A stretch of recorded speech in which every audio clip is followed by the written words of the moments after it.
High বন্ধুরা, আজ কেমন আছেন? আশা করি ভালো আছেন। আমিও ভালো আছি। আজ সকালে ঘুম থেকে উঠে দেখছি আমাদের কিভাবে পাখির বাচ্চা উড়ি এখানে বসে আছে গাড়ির সিটে।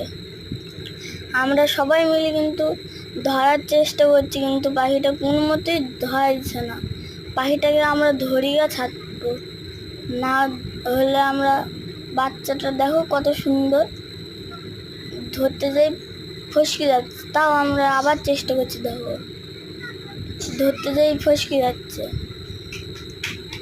এ দেখো ধরা দিচ্ছে না। ধরতে গেলাম পালিয়ে গেল, এ দেখো কিছু মতো ধরছি না। এখানে যে বসলো, এ দেখো ধরতে যাচ্ছে আমি, তাও ধরা দিল না। এ দেখো এই পেঁচাটা ঝড় বৃষ্টির মধ্যে আমাদের বাড়ি উড়ে এসে তো বেড়াতে পারছিল না। সকালবেলা উঠে দেখছি আর পেঁচাটা বাড়িতে